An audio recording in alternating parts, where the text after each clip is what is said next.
Accessible resources. This was developed, I believe, in the UK, in Worcestershire City Council, I believe. And we have this acronym SCULPT. So we have S means keeping the structure simple with headings so it's easy to understand, making sure we have the correct colour contrast. You'll know that in the British Council brand we have, that's a key area so that people can see clearly. There's a good contrast between the background and the letters, for example. Using images, so that's the U. So we should be using alt text to explain the images, and only using the images, so not using them to actually convey meaning.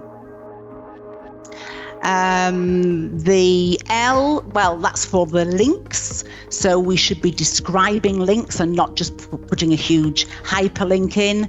This has to do to make the resources accessible to everybody, so things like people who are using screen readers.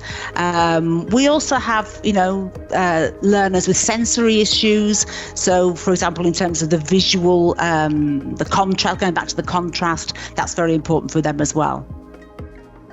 The P stands for plain English, so keeping it simple, and the T is for tables, again keeping those simple. There is more information on this. If anybody wants to ask questions or wants to find out more information afterwards, please get in touch. Instructions, very important to give clear instructions, giving one instruction at a time.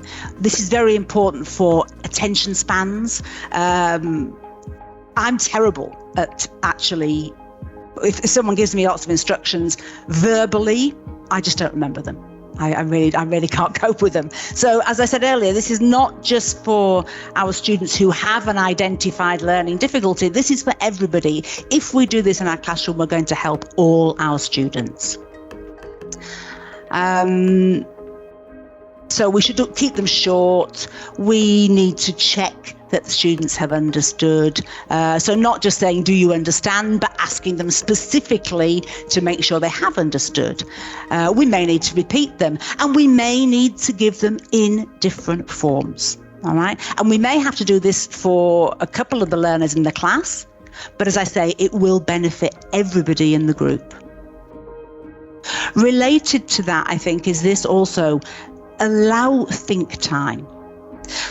So, if you ask a question to the entire group, you're probably always going to get the same students answering. All right. So we have to think of ways we can do that to allow learners time to think. I've seen teachers do that, for example, saying, they're not allowed to say anything for 10 seconds. Or 30 seconds, however, I've seen teachers experiment with this, and it's really beneficial for everybody in the class. And it also means those students who sometimes tend to dominate are not dominating. So everybody has the opportunity to think before they actually say anything. And again, linked to both of these, I think, is that reducing that memory load. We often find that students with learning difficulties, there are often associated working memory problems, working memory difficulties. So that's another way that we can help support all our learners in the classroom.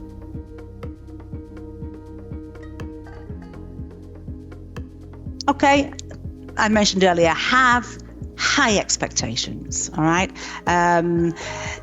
This is sometimes a reason for not labeling a student as well. Sometimes if someone tells you, oh, you've got a student with dyslexia in your group, for example, we may automatically expect less of them, right? I think for all our learners, we have to have those high expectations and believe that they can achieve what they want to achieve.